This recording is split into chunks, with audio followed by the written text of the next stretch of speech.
Okay, good morning, everybody. Happy Tuesday. Wednesday. Today's Wednesday, right? Okay, a little behind. Okay, I know it's Wednesday because you're sitting. that's right. I should know that too. Okay. It's been a long week so far. The topic this morning is unfortunately a very popular one because in many states, it has become legal for physicians to actively aid people who want to end their lives. Physician-assisted suicide. It's not called physician-assisted death or medical aid in dying. It's really, a doctor is helping a person end their lives, which is basically suicide. And it's legal in quite a few states already. And a number of countries have legalized it. And first of all, it's anathema to Judaism on many, many different levels. And I want to contrast the Jewish view and the halakhic view and some of the halakhic issues that we face with this subject. But to set the parameters, from a Jewish perspective, from a Torah perspective, man doesn't create life. Despite Frankenstein and all the other modern technology, man does not create life. And if man cannot create life from scratch, then man has no right to end life. This is God's role. God creates life. He makes life happen. And therefore, since it's a divine type of mandate, God gives life, only God can take life away, and man can't interfere with that process. That's a halachic perspective. Other cultures disagree. We are the classic Greek culture, which is also the antithesis of Jewish culture. In Greek culture, when a person was old or infirm or sick and could no longer contribute to society, they stuck him up on a mountaintop to die. That's like getting rid of all their old people. No old people. That's a different value system. Judaism, life is the most important thing. And there's so many quotations from the Gemara that support that. I mean, the classic one, of course, is at one point in history, there was only one human being, Adam. And if you were to kill Adam, you destroy all of humanity. And the Gemara says, therefore, that a person takes one life, it's as if you're killing all of mankind. That's how important it is that man cannot take a life. You can defend yourself. You can, you're allowed to kill during war. Someone attacks you, you can fight back. That's different. But you can't actively go out and take another life. That is very, very clear from a halachic perspective. We'll analyze some of the issues in a moment. All of a sudden, with Dr. Kevorkian coming on the stage a number of years ago, people who were suffering, people who were very, very ill, asked to be put out of their misery, so to speak, asked to be killed. I don't want to live anymore. I've had enough. Or alternatively, a person is very, very old. I've lived a long life. It's time to go. Help me go out with dignity. I don't want to become a burden to anybody. I don't want to become a vegetable. Help me get out of this earthly coil, so to speak, as Shakespeare would say, and let me die with dignity. And there are many ways to do this. You can give medication, you can get an injection to put a person out, and then eventually he'll just die. This is a very real problem. And one of the things that I want to explore is, the role of an Orthodox doctor or an Orthodox physician's assistant or even a nurse under certain circumstances. If you're asked to participate in this type of a thing, are you allowed to do it? What do you do in a situation like that? And these are serious issues, which unfortunately occur more often than not. Again, you may not take a life. However, halakhically speaking, and again, whenever I talk about halakhic issues, I am not posting a halakha. If you have a specific question, please ask your local rabbi. I'm not posting, we're just exploring the issues. If a person is, if a person is ill and suffering and in pain, so halakhically, you are allowed to help a person ease their pain, to stop from suffering. You can't take their life, but you can help a person. However, for example, if a person is in a very dangerous or precarious situation, and the chances for survival are not very good, can you continue that person's life by hooking him up to a ventilator, a heart-lung machine?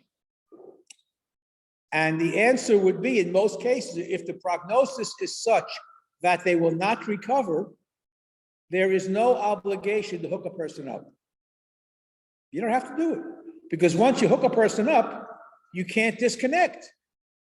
Because disconnecting would be an act of murder. If a person has better than a 50% chance of survival by being hooked up to a ventilator, then you can do it. Because at some point, you can take them off the ventilator and the person can breathe by themselves. Can an Orthodox doctor accept and do not resuscitate? I'm gonna deal with that issue in a moment. But do not resuscitate is a different issue. In other words, are you required, if a person says, if my heart stops working, don't do any heroic measures, do not resuscitate, do I have to listen to that, or do I have to try to do whatever I can to promote life? And it's a very delicate question.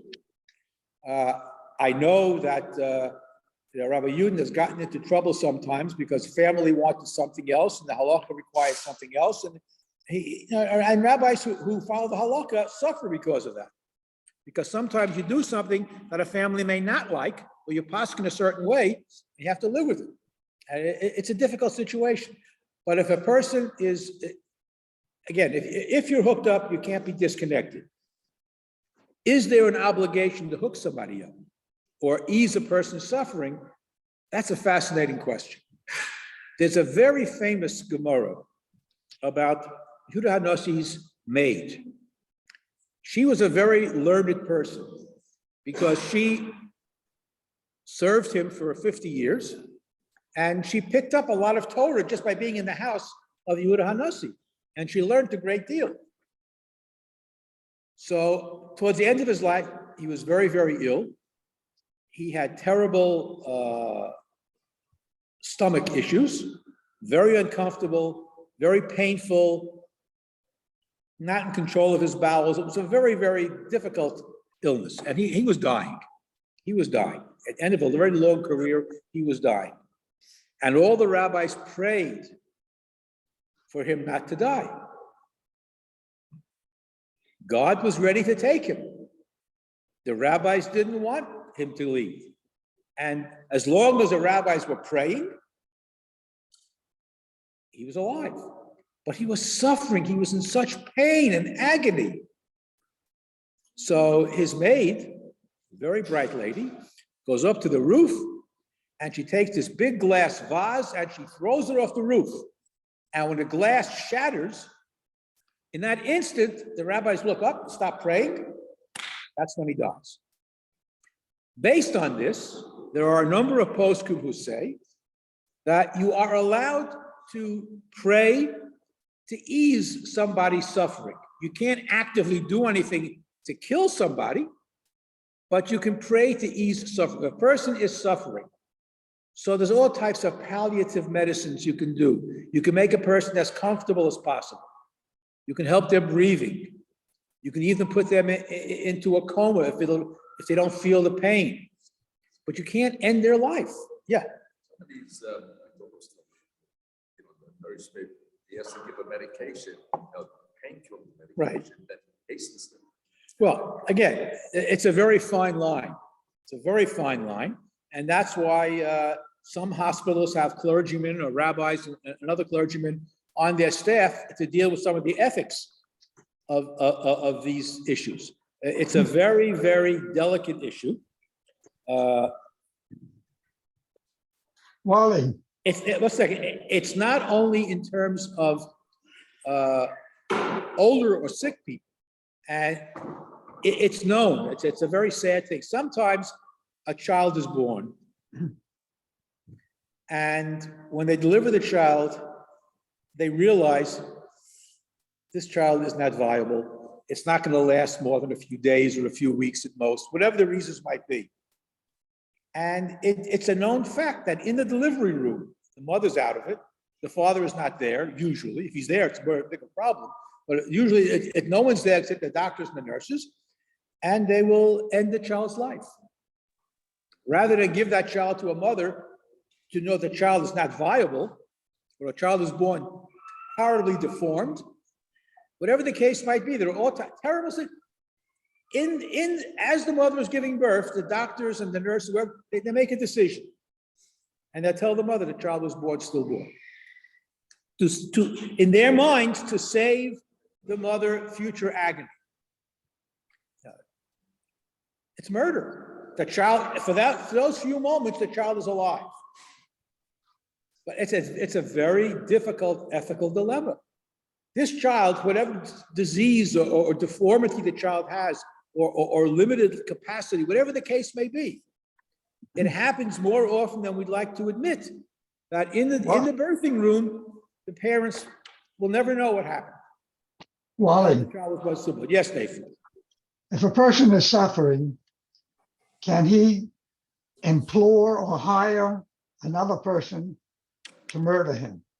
Not in the sense of be murder, but maybe just what, and you say some way to help him, but Okay, you would so- call it murder. Well, in point of fact, it is legal in quite a few states for a physician to prescribe medication that will end a person's life. They can do, that's called physician-assisted suicide. It's legal in a number of states to prescribe medication that will put a person out of their suffering. But you're saying that's suicide. Well, it is suicide because the person is requesting it. The doctor can't kill a person on his own. Or I he's mean- not doing, the person is not doing it with his own hand. That's okay. Somebody else is doing this. That's correct. So the question is, may a doctor agree to do this? And halakhically, the answer is no. Well, we're talking about a Gentile doctor. Any human being doesn't have the right to take another human being's life. How do you do that? You don't give life. What gives you the right to take away life? It's a chesed. That's a human determination. That's your judgment. God may have other reasons why he does what he does. I can't second guess God. We'd like to. People do it all the time. Question is whether you should. God has a reason why he does things. We don't understand reasons. I don't know if we want to understand or if we're capable of understanding why. I mean, this is the age-old question. You know, Tzadik v'ralo, Rosh v'tovlo. Job asked that question. You know, why do the evil prosper and the good people die young?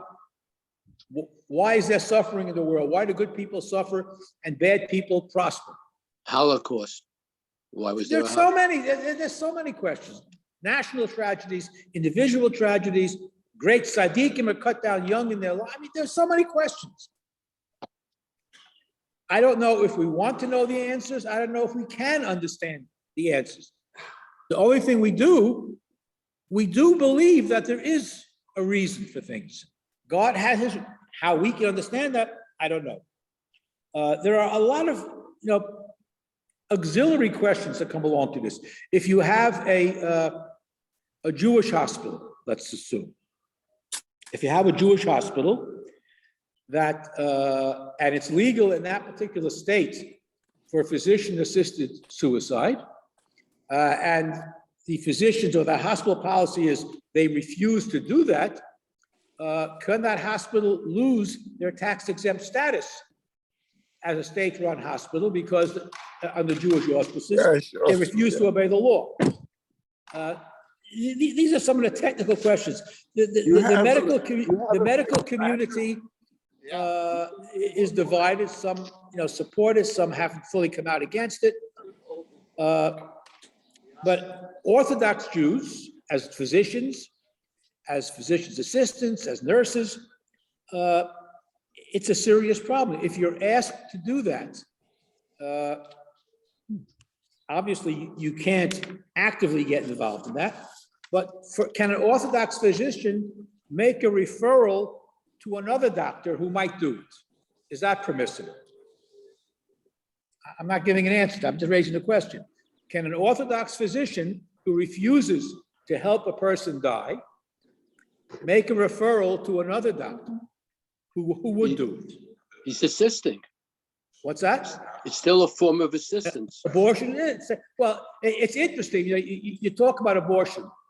I didn't say abortion. I said it's a form of assistance. Right, and I say, but in regards to abortion, there's a very famous case with Rav Shlomo Zalman Auerbach, Zecher Tzadik Livracha, who was an opponent of abortion under all circumstances, very against it. And a woman was pregnant, who had German measles, and the child would have been born horribly deformed. And she came to Shlomo Zalman and she asked, "Can I get an abortion?" And his position was well known, that he was opposed to it. So he said to her, he referred her to the Rabbi of Waldenberg, who was the rabbi in Charity Hospital, who took a much more lenient approach. And he said, I'm not going to answer your question. I suggest you talk to Rabbi Waldenberg. So using that as a precedent, if a doctor is asked to prescribe medication to end somebody's life, can he refer to another doctor? It would seem perhaps he might be able to. What about if you are an Orthodox druggist, you're a pharmacist, and you're asked to fill out that prescription for this drug that's going to kill somebody? As an Orthodox pharmacist, can you do that? These are all ethical questions. Yes. I don't think the Jew can perform an abortion, but is there any reason why a non-Jew are they allowed to perform an abortion? Can a non-Jew perform an abortion? Again, Are they doing anything more?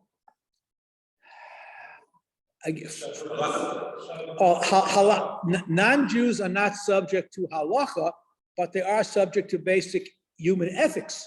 And the same ethical, putting aside the Jewish component, as an ethical component, how do you justify taking a life?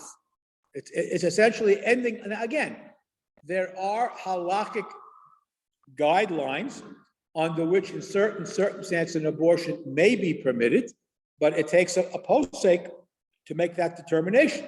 I'm not telling you, yes, giving you a blanket answer. That's not my role. But there are guidelines. But the question, what are the categories that a person has to consider? There are several categories. First of all, category number one is something called lifnei iver. You can't put a stumbling block in front of the blind, meaning that you can't assist somebody, or you can't cause somebody to do a sin unknowingly. And a person may be Jewish, may not know the halacha, and he may do something just not knowing that it's wrong. Again, human ethics, Jewish ethics are not much different all the time. But lifnei iver is one category. There's another halakhic category called misayeya ledvar avera, a person who assists somebody else in the commission of an avera. That's a rabbinic category. So if a person who assists in a patient's suicide is being, in all probability, a misayeya ledvar avera, which would be prohibited. You also have another fascinating category. It's a biblical category. Lo samor adam reyacho. You can't stand by and let somebody else kill somebody else. If you know it's you have to speak out against it, try to prevent it. These are all different halakhic categories. And basically, an Orthodox doctor should not be involved in physician-assisted suicide. An Orthodox healthcare provider of any sort should not be involved in that. And it's unfortunate because you have pharmacists in this, they're all involved in assisting somebody ending their life. Yeah. I would imagine, yes, there are Jewish hospitals in America, but I would imagine that in Israel. Now, in it's not Israel, helpful all the time. It's a major. yeah, I mean, there are non-Jewish doctors in Israel. for sure, for sure. Legally, no, to the best of my understanding, physician-assisted suicide is not legal in Israel, to the best of my knowledge. There are many states in the country where it is legal. I do not believe in Israel it's permissible as a hospital policy. That much I'm pretty sure of.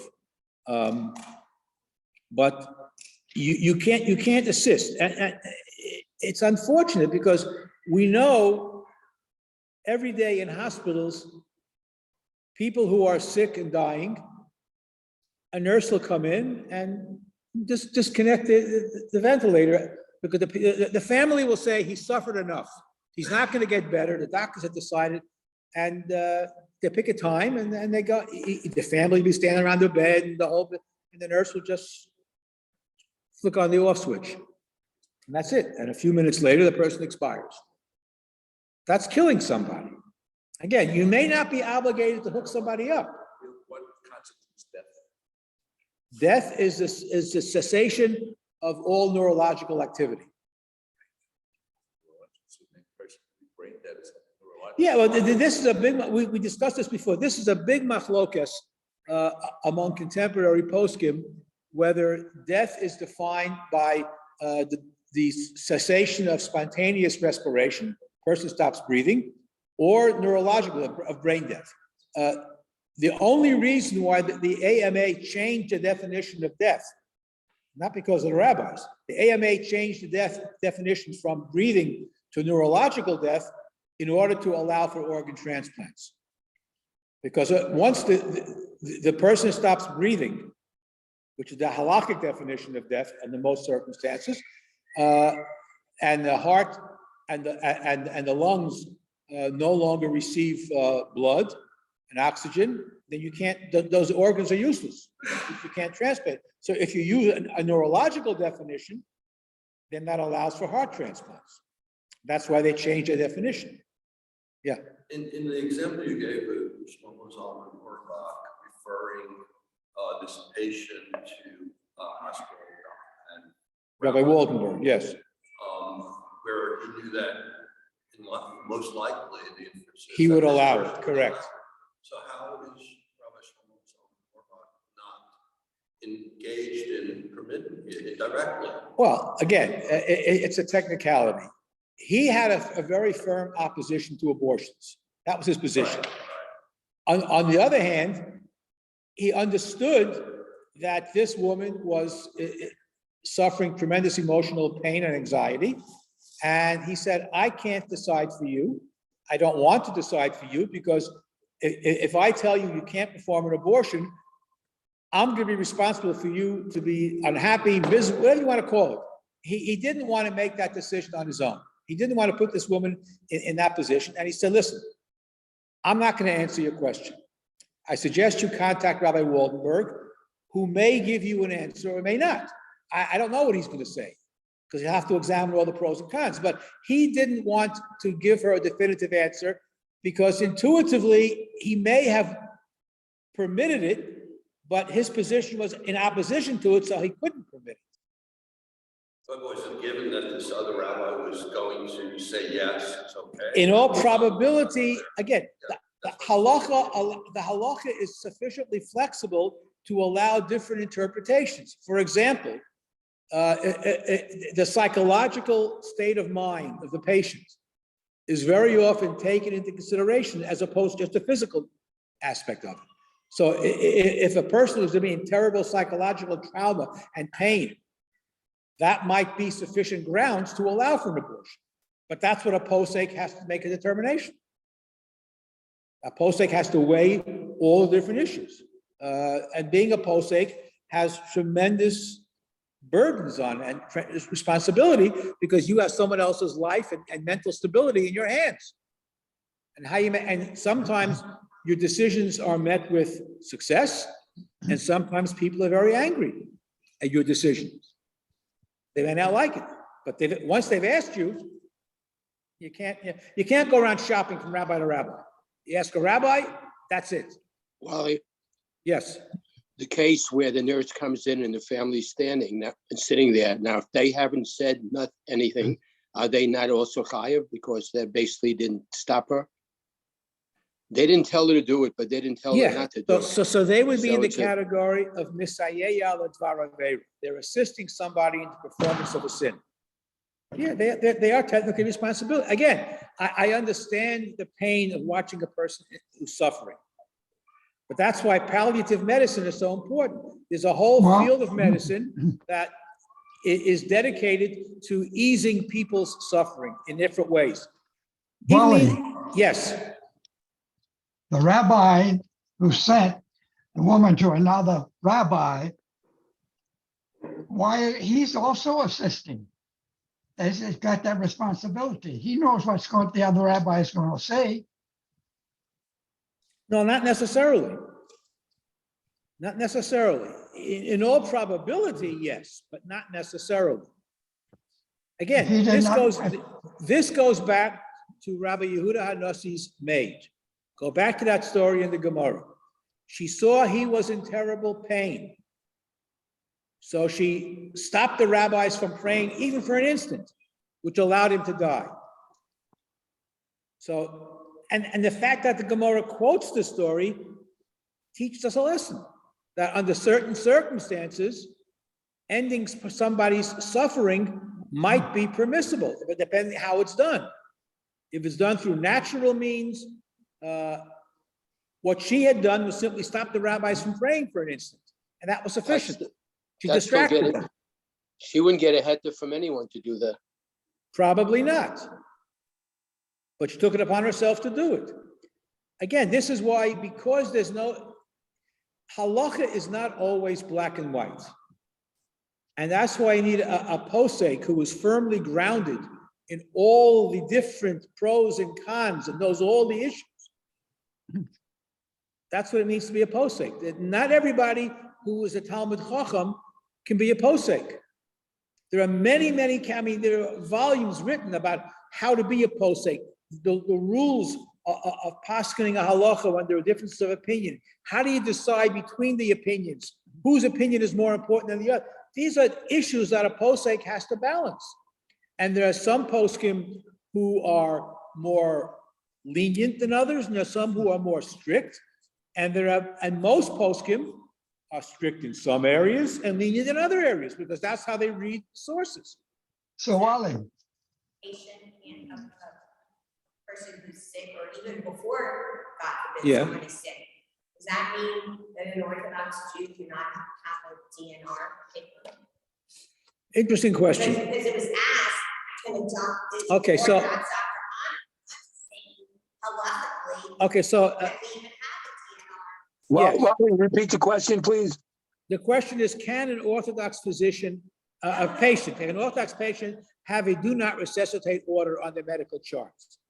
And the answer is yes. The answer is yes, you can. In other words, if a person is towards the end and they're in a very precarious situation and their heart stopped a few times and they brought them back a few times. And at some point, the guy says, Ganuk, enough already. I'm ready to go. You're not required, if a person dies, you're not necessarily required to do everything to bring him back. If he dies, that means God said it's time. If he dies naturally, whatever the reasons, heart attack, whatever it might be, cerebral hemorrhage, whatever it might be, you're not necessarily required to bring that person back to life. It's the same thing with the heart-lung machine. You may not be required to hook them up. You're not required. Once you hook them up, you can't disconnect it. But if a person is towards the end, and the only way to prolong life is to hook them up, and the guy says, I don't want to be hooked up. You don't have to hook them up. Let me die in my own time, naturally. The person can make that. You're not doing anything actively to kill that person. You're letting a person die naturally. Dying naturally is not the same as assisting a person to die. The big difference. Yes, Jay. But yeah, Wally, Somebody else. Yes, Nathan. yeah, all right. Getting back for just a moment to the rabbi who sent the woman to another rabbi. So Yes. is it permissible then or okay to search for the posek that'll give you the answer that you want? Can you search for a posting? Generally speaking, people have their rabbi. And that's the person that they normally go to. If you have a very, very difficult question, then that rabbi might go to his rabbi. To shop around for a rabbi who will give you the sock that you're looking for is not really recommended. A rabbi would know who the lenient rabbi, who the lenient poskim are, who the strict poskim are, and he will guide himself accordingly. For example, Rabbi Moshe Tendler, Zecher Tzaddik Levracha, the son-in-law of Moshe Feinstein, he was one of those who advocated very forcefully for neurological brain death as a definition of death as opposed to spontaneous respiration. He advocated for it, and he said that when the brain stops functioning, it's physiological decapitation. That's what he called it. But nobody argues if I cut off someone's head, that person is dead. But if I cut off somebody's head, the body doesn't know it yet. And for a while, it'll keep on functioning until it stops. That's where you get that expression, a chicken without a head. Because you cut off a chicken's head, it'll still run around for a while, sometimes as long as a half an hour. So physiological decapitation is death, according to Rabbi Tendler. A great authority, very well respected, and many people follow that. When Elisa Flato, Aleha Shalom, was killed in that tragic bombing in Israel. So Rabbi Marcus, her father's rabbi, called Rabbi Tendler, who gave him a psak that allowed her organs to be harvested. And she lives on in many different people today. Okay? On the other hand, another equally prominent, perhaps even more so post, like Rabbi Herschel Schechter, is opposed to it. He says no. The Gemara gives a definition of breathing. When you stop breathing, you're dead. And he rejects Rabbi Tendler's. So you have two giants, and each one has, who do you go to? So you ask your rabbi, what should I do? And your rabbi will give you an answer based on his understanding of the halacha between these two poskim.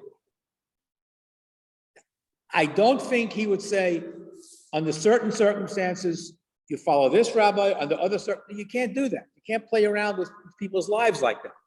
Either you follow Rabbi Tendler or you follow Rabbi Schechter, and they each have their devotees.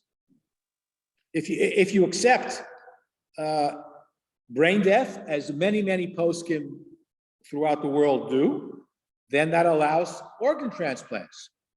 If you don't accept brain death, then organ transplants are off the table, at least for most, not all, but heart and lung for sure. Because when oxygen stops going to those two organs, you can't harvest them. And also, you have other interesting, before Tendler came up with this thing, Rabbi Moshe Feinstein accepted the normative psak of spontaneous respiration. And he wrote, when Christian Barnard first made heart transplants possible, he said, you're basically committing two murders. Because you're taking the heart out of one patient and putting it into another patient. So you take out someone's heart, how can a person live? And you're taking out another person's heart to put the heart in that person's body, so you're killing two people. So he was opposed to it initially. Then when Rabbi Tendler spoke to his father-in-law and explained the scientific approach that he was advocating, then he changed his mind and he allowed it. But these are serious issues that Gedolei HaPoskim have to deal with. And basically, just to summarize that, Man doesn't give life, man can't take away life. That's the bottom line. So physician-assisted suicide would be prohibited. It would be prohibited to assist in it. And as a pharmacist, it would be very problematic to prescribe, to fill a prescription, because you're misayeh al dvar avera. However, allowing somebody else, can you make a referral to a non-Jewish physician? There it's a little bit cloudy, and there are some who would say, under certain circumstances, a Jewish physician could make a referral to somebody else who might do that. But again, the easiest thing to do is to avoid the problem by having a do not resuscitate order, because that's a passive thing, it's not active. If my time has come, I don't want to be preserved artificially. I might become a vegetable. I don't want that. If my time is ready, Hashem decides when I live or when I die, and I don't want to be prolong my life if it's going to be a life of suffering, if it's going to be another episode a few weeks later, a few days later. A DNR is the easiest way to do it, which, by the way, and I'll conclude with this, if you don't have an advance directive or a medical last will, you should have one. A medical directive, which your doctor and attorneys should have, is the safest way to avoid all these problems. I don't want an autopsy. I don't want this. You specify it. The Agudas Rabbanim, the RCA, each have different forms. I like the Agudas Rabbanim form best because it simply says, I designate this person to be my spokesman in case I'm incapable of making my own decisions. Because the other directives, other medical directives simply list all the different things you don't want. Well, what if something isn't on the list? If I've discussed what I want with my children or my attorney or my rabbi, and they're all listed in that form, if I'm incapable of making my decision, this is the person who will make decision on my behalf. And that person knows no autopsies, no heart-lung machine if I'm not going to get better. All the things you don't want done to you, you specify it in a directive, and every time you go into the hospital, bring a copy with you and give it to the doctor. So now, unfortunately, sometimes hospitals will ignore it, which is a big problem. I had a situation with my late father-in-law, and in the ambulance going to the hospital, they kept on trying to revive him. And I said, stop, he doesn't want it. They didn't listen to me. They kept on pumping. It didn't help, but they ignored his medical directive. I mean, I wasn't going to sue them. Maybe I should have. But a medical directive is very, very important for you to have, as well as your last will and testament. Yes. What about somebody who doesn't have any directive, doesn't have a Yes. will or anything, and you as a close family member are asked to make a decision for that person. Okay. And when the doctors say, we really, they, to put a DNR. Well, normally, in almost all cases, if a person does not have a living will or a medical directive, and a person is in a coma, they will usually ask the next of kin. Yeah, so it would be the same, but sometimes they may not ask.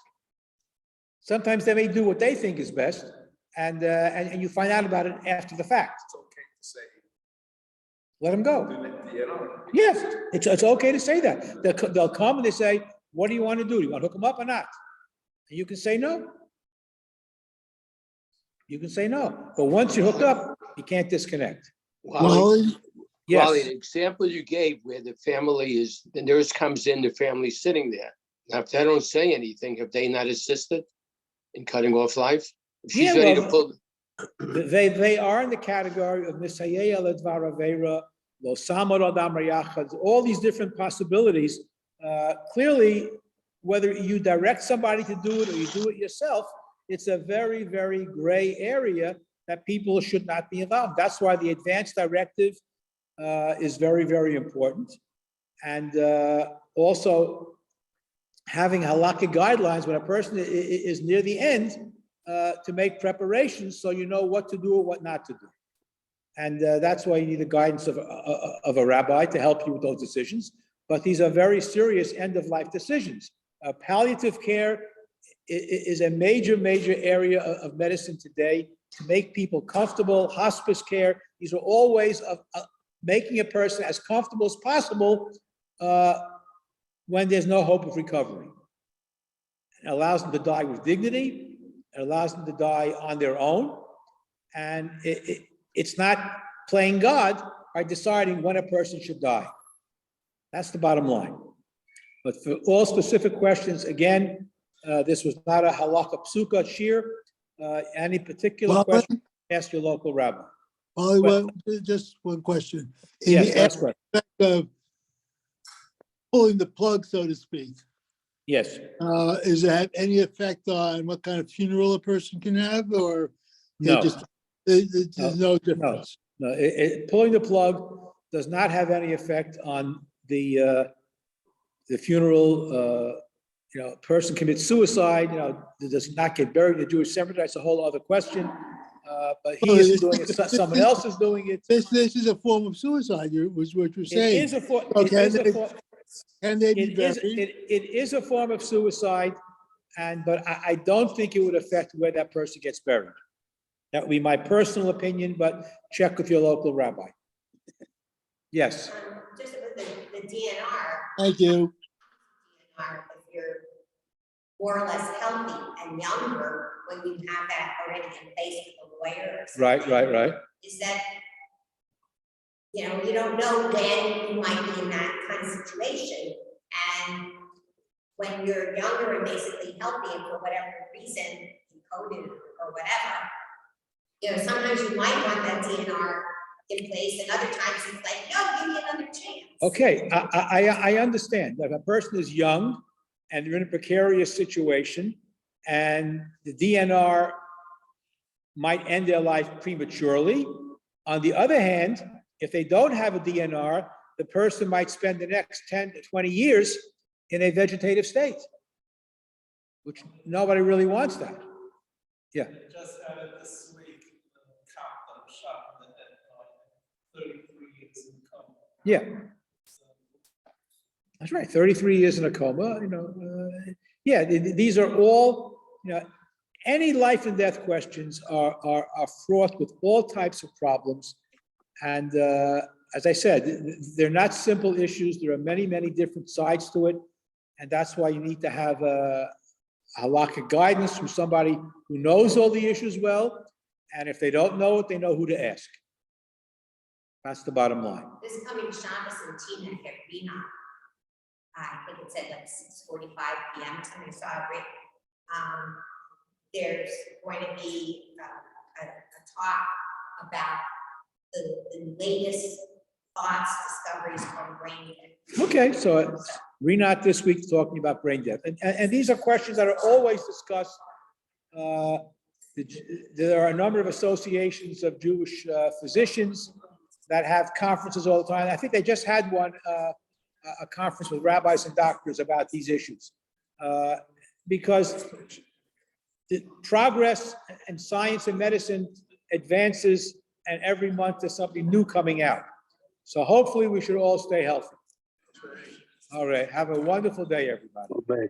Thank you. Let me shut that.